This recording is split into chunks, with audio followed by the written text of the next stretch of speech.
السلام عليكم ورحمة الله وبركاته. أعوذ بالله من الشيطان الرجيم. بسم الله الرحمن الرحيم. يا أيها الذين آمنوا إذا قمتم إلى الصلاة فاغسلوا وجوهكم وأيديكم إلى المرافق وامسحوا برؤوسكم وأرجلكم إلى الكعبين. صدق الله العليم. கண்ணியத்திற்கும் பெரும் மதிப்பிற்கும் உரிய அல்லாஹ்வுடைய நல்லடியார்களே, அல்லாஹ்வுடைய மாபெரும் கிருபையால் 4வது நாள் தராவீஹ் தொழுகை தொழுதுவிட்டு நாம் எல்லாம் அமர்ந்திருக்கின்றோம். அல்லாஹ் தஆலா நம்முடைய அனைத்து அமல்களையும் ஏற்றுக்கொள்வானாக. கண்ணியமிக்க அல்லாஹ்வுடைய நல்லடியார்களே, இன்று மார்க்கத்துடைய சட்டங்களில் சில சட்டங்களை பற்றி பார்க்க இருக்கின்றோம். வெள்ளிக்கிழமை ஜும்மாவுடைய தினத்திலே நோன்புடைய சட்டங்கள் சொல்லப்பட்டது. அதிலே ஒருவர் ஃபோன் அடித்து கேட்டார்கள், நோன்பு வைத்துக் கொண்டு பல் பிடுங்கலாமா? நோன்பு வைத்துக் கொண்டு பல்வலி அதிகமாக ஆகினால், வலியை பொறுக்க முடியாமல் ஆகிவிட்டால் பல் பிடுங்கிக் கொள்ளலாம், அதனால் நோன்பு முடியாது. ஆனால் ஷரத் என்ன? பல் பிடுங்கும் பொழுது அந்த இரத்தங்கள் வாய் உள்ளே செல்லக்கூடாது, தொண்டைக்கு உள்ளே செல்லாமல் அந்த இரத்தத்தை துப்பிவிட வேண்டும். இரத்தம் உள்ளே செல்லவில்லை என்று சொன்னால் பல் பிடுங்குவதன் மூலமாக நோன்பு முடியாது. ஒருவேளை பல் பிடுங்கிய பல்லை கட்டுவதற்காக வேண்டி நாம் சென்றோம் என்று சொன்னால் அது நோன்பு நோற்ற நிலையில் பல் கட்டுவது நல்லதல்ல. ஏன்னு சொன்னால் அளவு பார்த்து பல் கட்டினாலும் கூட பல் கட்டும் பொழுது மீண்டும் தண்ணீரை வைத்து அதை சுத்தப்படுத்துவார்கள். அப்படி சுத்தப்படுத்தும் பொழுது ஏதாவது துரும்புகள் நம்முடைய நாவுக்குள்ளே சென்று விடலாம். அதனால் பல் கட்டுவதற்கு நோன்பு வைத்த நிலையில் அனுமதி கிடையாது, பல் பிடுங்குவதற்கு அனுமதி. இன்று நாம் இந்த ஹாபிஸா அவர்கள் ஓதிய ஒரு ஆயத்திலே அல்லாஹ் தஆலா சொல்லுகின்றான், நாம் தொழுக வேண்டும் என்று சொன்னால், இதா குந்தும் இலா ஸலாத், தொழுகைக்காக நின்றுவிட்டோம் என்று சொன்னால், ஃபக்ஸிலு கழுவிக் கொள்ளுங்கள், உஜூஹக்கும் வ ஐதியக்கும் இலல் மராஃபிகி வம்ஸஹு பிருஊசிக்கும் வ அர்ஜுலக்கும் இலல் கஅபைன், உங்களுடைய முகங்களில் கழுவிக் கொள்ளுங்கள், உங்களுடைய இரு கைகளையும் முழங்கை உட்பட கழுவிக் கொள்ளுங்கள், தலைக்கு 4இல் ஒரு பகுதி மசஹு செய்து கொள்ளுங்கள், கரண்டை கால் வரை 2 கால்களையும் கழுவிக் கொள்ளுங்கள் என்பதாக அல்லாஹ் தஆலா குர்ஆன் ஷரீஃபிலே சொல்கிறார். அடுத்து அந்த ஆயத்தை சொல்வார், வயின் குன்தும் ஜுனுபன், நீங்கள் ஜுனுபானியாக குளிப்பு கடமையானவராக இருந்தால் ஃபத்தஹரு, அதை விட்டு தூய்மையாகிக் கொள்ளுங்கள். வயின் குன்தும் மரீதன், நீ ஜுனுபானியாக இருக்கக்கூடிய நிலையிலே நோயாளியாக இருக்கிறார், குளிப்பு உனக்கு கடமையாகிவிட்டது, ஆனால் குளிப்பதற்கு நினைக்கின்ற பொழுது நீ நோயாளியாக இருக்கின்றாய், அல்லது அலா சஃபரின் பிரயாணத்திலே இருக்கின்றாய், அல்லது அவுஜா அஹதும் மின்கும் மினல் காயித், மலஞ்சலம் கழிக்கக்கூடிய இடத்திற்கு சென்றுவிட்டு வந்திருக்கின்றாய், அவுலா மஸ்துமுன் நிசா, அல்லது பெண்ணோடு நீ உறவு கொண்டு விட்டு வந்திருக்கின்றாய். இப்படி இருந்தால் நீ ஜுனுபானியாக இருக்கின்றாய், சுத்தமில்லாமலாக இருக்கின்றாய். நீ என்ன செய்ய வேண்டும்? நீ குடித்துக் கொள்ள வேண்டும். அப்படி உன்னால் குடிக்கக்கூடிய நிலைமை இல்லை, நோயாளியாக இருக்கின்றாய், அல்லது பிரயாணத்தில் இருக்கின்றாய், அல்லது இது போன்ற நிலையில் இருக்கிறார் என்று சொன்னால் நீ தயமம் செய்து கொள்ளுங்கள். فَتَيَمَّمُوا صَعِيدًا طَيِّبًا فَامْسَحُوا بِوُجُوهِكُمْ وَأَيْدِيَكُمْ, அல்லாஹ் தஆலா சொல்லுகின்றான், நீங்கள் தயமம் செய்து கொள்வதற்கு நாடி உங்களுடைய 2 கைகளையும் மண்ணில் அடித்து முகத்தில் தடவி கொள்ளுங்கள். பிறகு மண்ணில் அடித்து 2 கைகளையும் முழங்கல் வரை தடவி கொள்ளுங்கள். அது உங்களுக்கு போதுமானது என்பதாக அல்லாஹ் தஆலா இந்த ஆயத்திலே குறிப்பிடுகின்றார். இதுதான் இன்னைக்கு நாம் பார்க்கிறோம். நாம் தொழுக வேண்டும் என்று சொன்னால் தொழுகைக்கு முதல் ஒது அவசியமாக இருக்கின்றது. ஒது இல்லாமல் நம்மால் தொழுக முடியாது. ஒது இல்லாமல் குர்ஆன் ஓத முடியாது. ஒது இல்லாமல் தவாப் செய்ய முடியாது. இது போன்ற அமல்களை செய்ய வேண்டும் என்று சொன்னால் அதற்கு முதலாவது தேவை ஒதுவாக இருக்கின்றது.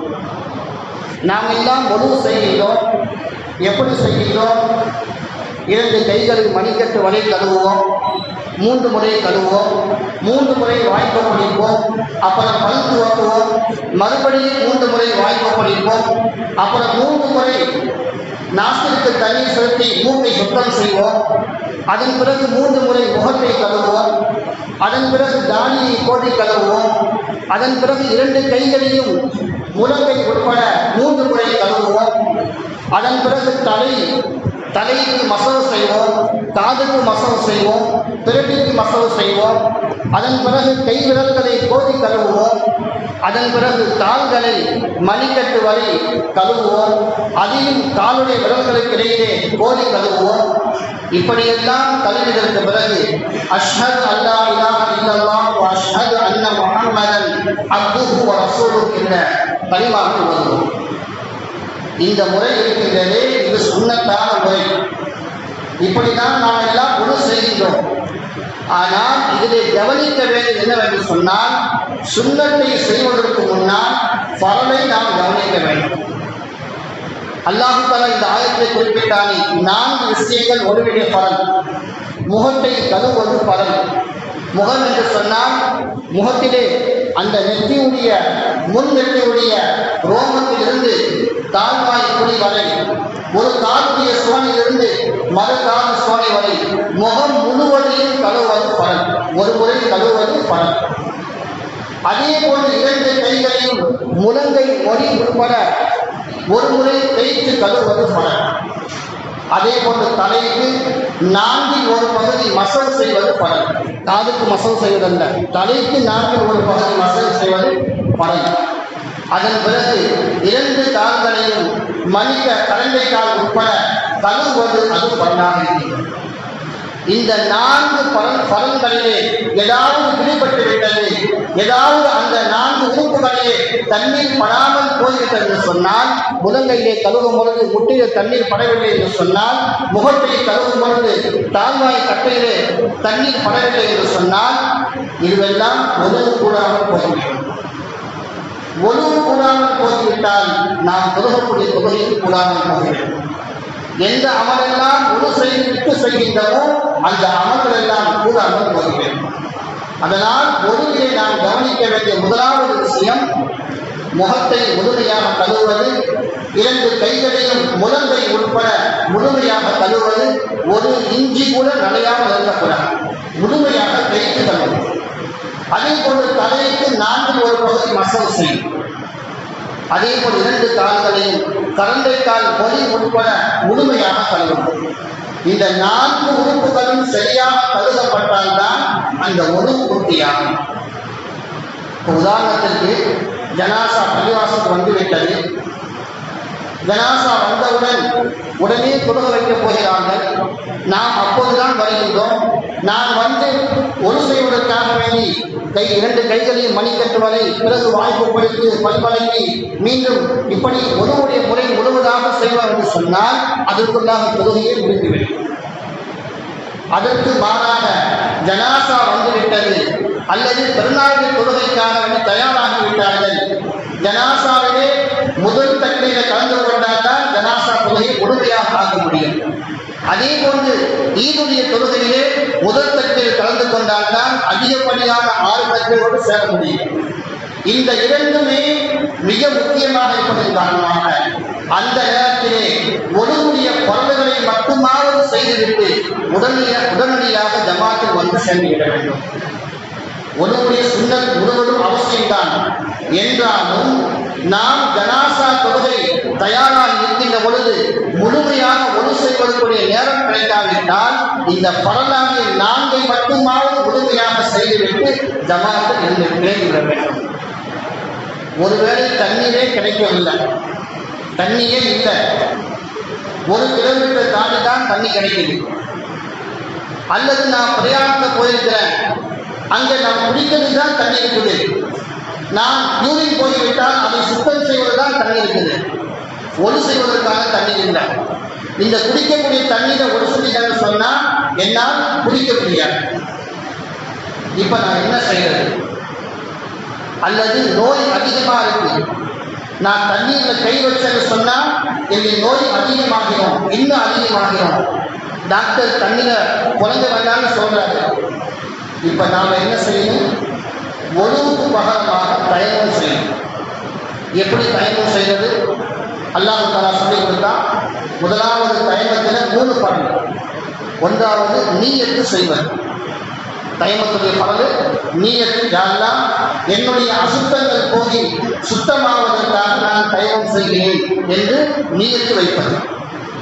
இரண்டாவது, தன்னுடைய 2 கைகளையும் மண்ணிலே அடித்து பூமியிலே அடித்து அதை தட்டிவிட்டு முகம் முழுவதையும் எப்படி ஒழுவுக்கு தேய்த்தோமோ அதுபோல் முகம் முழுவதையும் தேய்ப்பது. மறுபடியும் கையை பூமியிலே அடித்து 2 கைகளையும், முதலாவது வலது கை, இடது கை, முழங்கை உட்பட முழுமையாக தேய்த்து விடுவது. இந்த 3 தான் பலன். நீயத்து வைப்பது, முகத்தை முழுமையாக கழுவுவது, 2 கைகளையும் முழங்கை உட்பட தேய்ப்பது. இந்த 3 தயமத்துடைய பலன். இந்த 3 பலனை செய்துவிட்டு ஒழு செய்ய முடியாத போனவர்கள், ஒழு செய்ய இயலாதவர்கள் இந்த 3ஐ செய்துவிட்டு தொழுகலாம், குர்ஆன் ஓதலாம், தவாப் செய்யலாம். என்னென்ன நல்ல காரியங்கள் எல்லாம் ஒருவோடு செய்வோமோ அத்தனை காரியங்களையும் இந்த 3 அமலை செய்துவிட்டு செய்யலாம். ஒருவேளை நாம் தண்ணீர் கிடைக்காமல் தயமம் செய்துவிட்டோம், தயமம் செய்து தோது கொண்டிருக்கின்ற பொழுது தண்ணீர் வந்துவிட்டது, தண்ணீர் கிடைத்துவிட்டது என்று சொன்னால் அதன் பிறகு உள்ள தொழுகைகளை ஒழு செய்துவிட்டுதான் தொழுக வேண்டும். அதன் பிறகு உள்ள தொழுகையெல்லாம் ஒழு செய்து தான் தொழுக வேண்டும். முன்னால் செய்த அந்த தயமத்தின் மூலமாக செய்த அமல்களை மறுபடியும் ஏற்க வேண்டிய தேவையில்லை. ஆனால் அதற்கு பிறகு செய்யக்கூடிய அமல்களுக்கு ஒழு அவசியமாக இருக்கிறது. அதே போன்று நோயாளியாக இருந்தவர் தொழுது கொண்டிருக்கின்றார், தயமத்தும் செய்துவிட்டு அவருடைய நோய் நீங்கிவிட்டது என்று சொன்னால் அதற்கு பிறகு அவர் தொழுகக்கூடிய தொழுகைக்கு அவர் ஒழு செய்ய வேண்டும். இதுதான் தயமத்துடைய உசூல். அதே போன்று ஒழு செய்துவிட்டு தொழுக வந்துட்டோம். அந்த ஒழு எதனால் முறியும்? ஒழு எப்படி நம்மை விட்டு முறியும்? அதையும் நாம் தெரிந்து கொள்ள வேண்டும். ஒழு 8 விஷயங்களின் மூலமாக ஒழு முறியும்.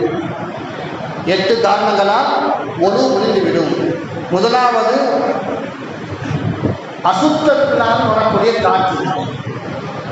காற்று என்று சொன்னால், நாம் இப்போ நோன்பு திறக்கிறோம், காலை முழுவதும் வயிறு பட்னியாக இருந்துச்சு, நோன்பு திறப்பதற்கு முன்னாடி ஒழு செய்துவிட்டு வந்து அமல் செஞ்சுட்டே பள்ளியாசத்தை உட்கார்ந்துருக்கிறோம். நேரம் வந்துருச்சு, உடனே நோன்பு திறந்து தண்ணீர் குடிக்கிறோம், கஞ்சி குடிக்கிறோம், வடை எல்லாம் சாப்பிட்றோம். சாப்பிட்டு உடனே மகனுடைய தொழுகை ஆயிடுச்சு. அந்த செஞ்ச ஒழுங்கோடு அப்படியே வந்து சப்புல நிற்கிறோம். அப்படி நிற்கும் பொழுது நம்முடைய வயிற்றுக்குள்ளே வயிறு தலைக்கிட்டே இருக்கும். காற்று போவது போல ஒரு கற்பனை உண்டாகும். அப்போ உலமாக்கள் சொல்றாங்க, உனக்கு காற்று போனால் அது அசுத்தமான காற்றாக போக வேண்டும். அப்படின்னா நாற்றம் வெளியே தெரிய வேண்டும். நாற்றம் வெளியே தெரிந்தால்தான் ஒழு முடியும். நாற்றம் வெளியே தெரிய என்று சொன்னால் ஒழு முடியாது. அல்லது சத்தம் வரும், காற்று பிடித்தால் சத்தம் வரும், அல்லது நாற்றம் வெளியாகும். இந்த 2 இருந்தால் தான் ஒழு முடியும். அது அல்லாமல் உள்ளுக்குள்ளேயே வெளியே கத்திக்கிட்டே என்று சொன்னால் அதனால் ஒழு முடியாது. நாம் பயந்து கொண்டு மறுபடியும் ஒழு செய்ய வேண்டிய தேவை கிடையாது. இது முதலாவது. இரண்டாவது, உடலில் இருந்து இரத்தமோ அல்லது சீரோ வெளியாகி ஓடிவிட்டார். ஒரு இடத்துல ஊசியை குத்துறன்னு சொன்னா, ஊசியை குத்தும் போது ரத்தம் வருது, அந்த ரத்தம் அங்கேயே நிற்குதுன்னு சொன்னா ஒன்றும் முடியாது.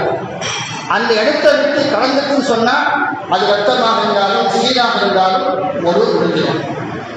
அதான் உலமாக்கள் சொல்லுவாங்க, நாம் ஒது செய்வதற்கு பிறகு ரத்தம் டெஸ்ட் எடுத்தது சொன்னால் உடம்பிலிருந்து ரத்தத்தை வெளியாகும். அப்போ வெளியாகிறதுனால ஒழுவு முடிஞ்சிடும், ஒழுவு முடிந்துவிடும். இது இரண்டாவது ஒழுவு முடிவதற்கான சரத்து. மூன்றாவது வாயின் நிரம்ப வாங்கி இருப்பது.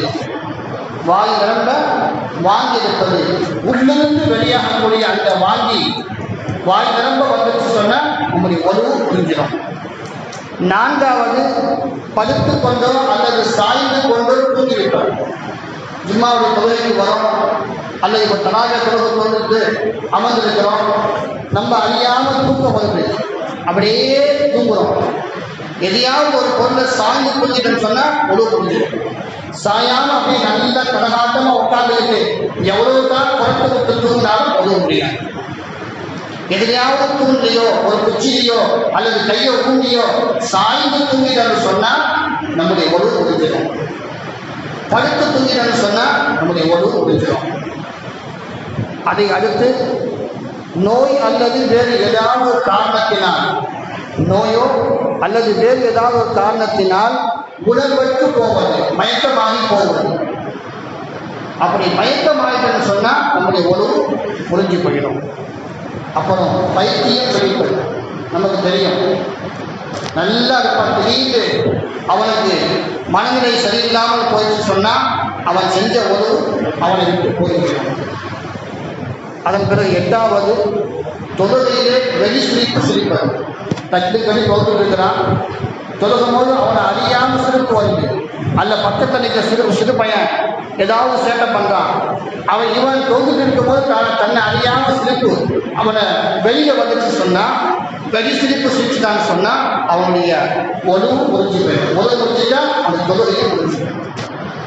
இந்த எட்டும் ஒழுவை பிரிக்கக்கூடியவை. நமக்கு சில சந்தேகங்கள் ஏற்படும். என்ன சந்தேகம்? ஒழு செஞ்சுட்டு வந்து பள்ளியாசத்தில் உட்காரணும், உட்காரும் போது முட்டி போடும்போது தடக்குது, சொடக்கு விழுவுது. சில பேர் சொல்லுவாங்க, பெண்கள் சொடக்கு போட்டால் ஒழுவு முடிஞ்சிடும். கையில் சொடக்கு போடும், சில பழக்கம் இருக்குது. தொழுக்கும் போது தான் ஒரு சொடக்கு போட ஒரு ஞாபகம் வரும். அப்படி சொடக்கு போட்டால் ஒழுவு முடியுமான்னு சொன்னால் ஒழுவு முடியாது. சொடக்கு போடுவதன் மூலமாக ஒழுவு முடியாது. அதே போல ஒருவன் ஒழு செய்து விட்டு வரான், ஒழு செய்து விட்டு வரும் பொழுது அவனுடைய முழங்கால தெரிஞ்சிருச்சு, அப்போ ஒழுவு முடியுமா? அப்பயும் ஒழுவு முடியாது. முழங்கால் தெரிந்தாலும் ஒழுவு முடியாது. ஒழுவு முடிவதற்கான இந்த 8 காரணங்கள் தான் ஒழுவை முடிக்கும். இது அல்லாமல் மற்ற காரணங்கள் ஒழுவை முடிக்காது. ஒருவர் நிர்வாணமாக இருந்தாலும் கூட ஒழு செய்தான்னு சொன்னால் அவனுக்கு ஒழு முடியாது. ஆனால் நிர்வாணமாக இருப்பது நம்முடைய மார்க்கத்தில் அனுமதி அல்ல. ஆணாக இருந்தால் தொப்புளில் இருந்து முழங்கால் வந்து மறைப்பது ஃபரல், பெண்ணாக இருந்தால் முழுவதுமாக மறைப்பது ஃபரல். இருந்தாலும் கூட ஒரு மனிதன் ஒழு செய்த பிறகு அவனை அறியாமல் அவன் மேல் இருக்கக்கூடிய ஆடை கீழே விழுந்து விட்டால் அந்த ஆடை விழுந்ததின் காரணமாக அவன் ஒழுக முடியாது. அதை பார்க்கக்கூடிய நம்முடைய ஒழுக முடியாது. நிர்வாணமாக உள்ள ஒருவனை பார்த்தால் அதன் மூலமாக நம்முடைய ஒழுவு முடியாது. அதே போன்று ஒழு செய்யக்கூடிய பெண்கள் நகம் பாலிஷ் போடுகிறார்கள். அந்த ஒழுவு கூடுமான்னு சொன்னால் நகம் பாலிஷ் இருக்கிற வரையிலே அவங்க எவ்வளவு தான் ஒழு செஞ்சாலும் அந்த ஒழுவு கூடவே கூடாது. நகம் பாலிஷை முழுமையாக சுரண்டி எடுத்தால்தான் அந்த ஒழுவு கூடும். ஏன்னா அது தண்ணீரை கொண்டு அங்கே செலுத்தாது. நகத்தில் பாலிசிட்டு போய் ஒழு செஞ்சாங்கன்னு சொன்னால் அந்த இடத்த தண்ணீர் செல்லாது. ஒழு செய்யக்கூடிய பகுதிகளில் நகம் பாலிசிட்டு இருந்தால் அவங்க செய்யக்கூடிய ஒழுவு கூடாது. அந்த நகம் பாலிஸ் போகிற வரை அவர்கள் என்ன அமல் செஞ்சாலும் அது தொழுகையாக இருந்தாலும் குர்ஆன் பொருளாக இருந்தாலும் அது எல்லாம் பாவமாகத்தான் அவர்களுக்கு வரும். அதே போன்று லிப்டிக், இன்னைக்கு லிப்டிக் எல்லாம் கெமிக்கல் மூலமாகத்தான் தயாரிக்கப்படுது.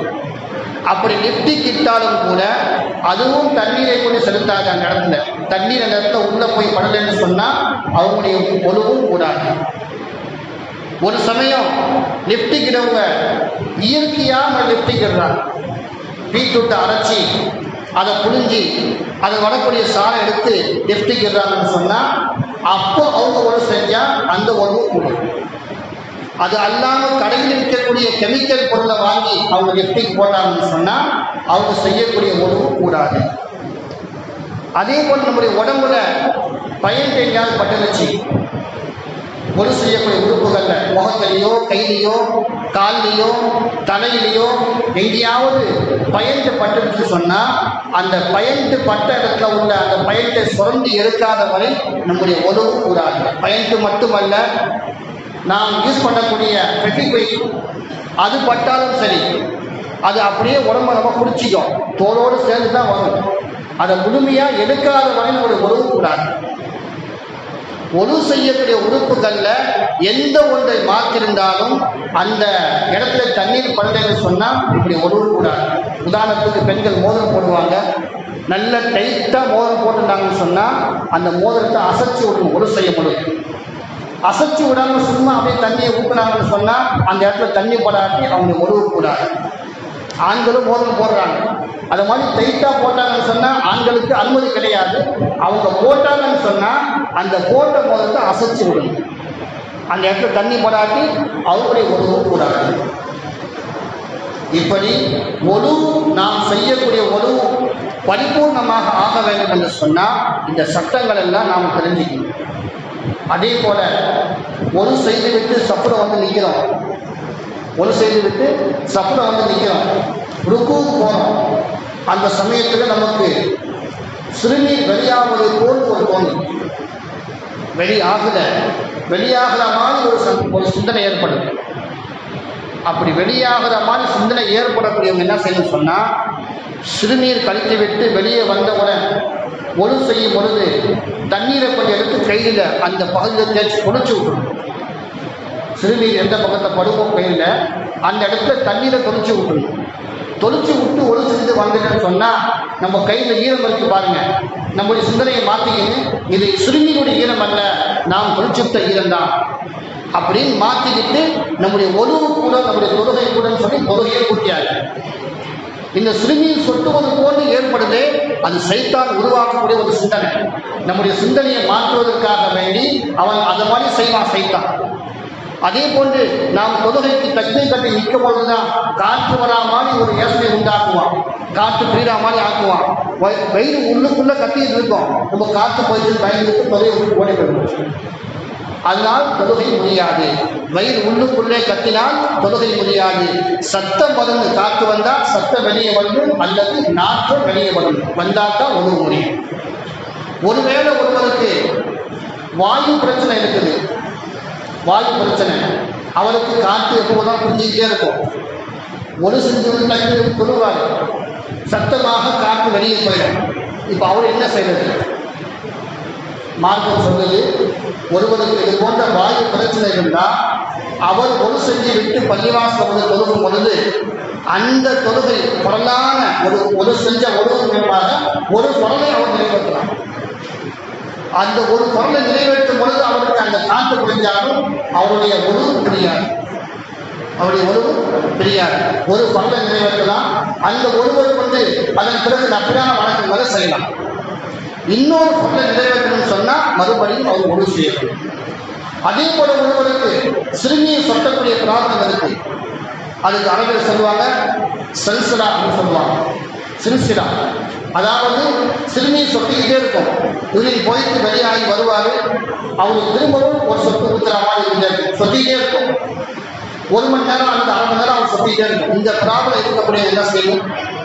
அவரும் இதே போன்று ஒவ்வொரு தொழுகைக்காக வேண்டி ஒழு செய்யும். ஒழு செஞ்சு விட்டு அவர் தக்பீரை தொழுகும் பொழுது ஒரு பரலை கொண்டு அந்த ஒருவர் பூர்த்தி ஆக்கலாம். அந்த பரலுக்கு பின்னாடி நஃபில் எல்லாம் தொழுகலாம். இன்னொரு பரலை நிறைவேற்றும் சொன்னால் மறுபடியும் ஒழு செய்யும். அந்த ஒழுவின் மூலமாக ஒரு பரலை நிறைவேற்றி நஃபிலான வணக்கங்கள் செய்யும் பொழுது எத்தனை சொட்டு யூரின் வெளியாகினாலும் அந்த நோய் உள்ளவர்களுக்கு அது கூடும். அதனால் அவருடைய ஒழு முடியாது. எனவே கண்ணியமிக்க அல்லாஹ்வின் நல்லடியார்களே, இந்த ஒழுங்குடைய சட்டங்களை நாம் தெரிந்து கொள்வது கட்டாய கடமை. நபி ஸல்லல்லாஹு அலைஹி வஸல்லம் அவர்கள் மசாயிலை தெரிந்து கொள்ளும்படி சொல்லியிருக்கிறார். ஒரு ஹதீஸ் நபி அவங்க சொல்லுவாங்க, குர்ஆனை கற்றுக்கொள்ளுங்கள், அதை மற்றவர்களுக்கும் கற்றுக் கொடுங்கள். மார்க்க சட்டத்திட்டங்களை கற்றுக்கொள்ளுங்கள், அதை மற்றவர்களுக்கும் கற்றுக் கொடுங்கள். ஒரு நாள் வரும், முதலாக எடுக்கப்படுவது இன்மைதான். ஆளுங்களை தான் அல்லாஹ் தூக்கிடுவான். அப்போ ஆளுங்கள் தான் போயிட்டாங்கன்னு சொன்னால் அப்போ ஜாகிர் தான் இருப்போம். அப்போ என்ன ஆகும்? நம்ம கேட்கக்கூடிய சட்டங்களுக்கெல்லாம் மாற்றமான கருத்துக்களை சொல்லுவான். அப்போ நம்ம குழம்பு போய் எது ஒழுக முடியும், எது தொழுக முடியும் தெரியாமல் எல்லாம் செஞ்சுக்கிட்டு இருப்போம். அந்த அமல் அல்லாஹ்வால் அங்கீகரிக்கப்படாமல் போயிடும். அதனால் எந்த அமலை செஞ்சாலும் அந்த அமலுடைய முறையை நாம் கண்டிப்பாக தெரிஞ்சு கொள்ளணும். நாம் ஒரு வேலைக்கு போகிறோம்னு சொன்னால் அந்த வேலை எப்படி செய்கிற முறையை தெரிஞ்சுக்கிட்டு தான் வேலைக்கு போகிறோம். தென்னைமரம் ஏறுவதா கூட எல்லோரும் தென்னைமரம் ஏற முடியாது. ஏறி பழக்கம் உள்ளவர்களுக்கு தான் தென்னைமரம் ஏறுவான். புதுசாக ஒருத்தர் ஏறணும்னு சொன்னால் பயந்து தான் ஏறுவான். கீழே உழுந்துருவோம், மேலே ஏறி விட்டு கீழே பார்த்தான்னு சொன்னால் அவன் மயக்க போட்டு விழுந்துருவான். அப்போ ஏறி யாருக்கு பழக்கம் இருக்குதோ அவன் தான் தைரியமாக ஏறுவான். அதே போன்றுதான் நாம் தொழுகைக்கான சட்டத்திட்டங்களை, ஒழுவுக்கான சட்டத்திட்டங்களை, தயமத்திற்கான சட்டத்திட்டங்களை, குடிப்பு கடமையானால் எப்படி குடிக்கின்ற சட்டத்திட்டங்களை எல்லாம் தெரிந்து கொண்டு மார்க்கத்துடைய அனைத்து சட்டங்களையும் தெரிந்து கொண்டு ஒரு அமல் செஞ்சான்னு சொன்னால் அந்த அமலில் வரக்கூடிய எந்த சந்தேகமும் அவனை அமலை வீணாக்கிவிடாது. அதனால் நாம் இன்று ஒழுங்குடைய சட்டங்களையும் தயமத்துடைய சட்டங்களையும் தெரிந்திருக்கின்றோம். இன்ஷா அல்லாஹ் அடுத்த பயானில் குளிப்பு கடமை எப்படி வரும், அப்படி குளிப்பு கடமையாகிட்டால் அதை எப்படி சுத்தப்படுத்துவது என்று சட்டங்களை இன்ஷா அல்லாஹ் புரிந்து கொள்வோம். அல்லாஹு தஆலா இந்த சட்டத்தின் பிரகாரம் அமல் செய்யக்கூடிய வாக்கியங்களை அல்லாஹ் தஆலா தருவான். நாம் ஒரே ஒரு தயமத்துடைய சட்டத்தில் ஒரே ஒரு சட்டத்தை தெரிந்து கொண்டாலும் கூட அல்லாஹு தஆலா இப்போ 20 ரக்காய் தொழுகிறோம். நபி அவர்கள் சொல்வார்கள், அல்லாஹ் 1000 ரக்காய் தொழுவதை விட சொல்ல என்பதாக நபி அவர்கள் சொல்வார்கள். ஒரே ஒரு சட்டத்தை தெரிந்து கொண்டோம் என்று சொன்னால் 1000 ரக்காய் நஃபில் தொழுவதை விட சிறந்தது. அப்போ இன்னைக்கு நாம் எத்தனை சட்டங்கள் தெரிந்து கொண்டோமோ அதிலெல்லாம் பன்மடங்கு ஆயிரங்கள் நமக்கு நன்மைகளை கொடுக்கக்கூடியதாக இருக்கிறது. அல்லாஹு தஆலா இந்த அமலை கேட்டு அதன் பிரகாரம் அமல் செய்யக்கூடிய பாக்கியங்களை எனக்கும் உங்களுக்கும் தந்தன் புரிவானாக. வாஹிர் அல்ஹம்துலில்லாஹி ரப்பில் ஆலமீன். அஸ்ஸலாமு அலைக்கும் வரஹ்மத்துல்லாஹி தஆலா வபரகாத்துஹு.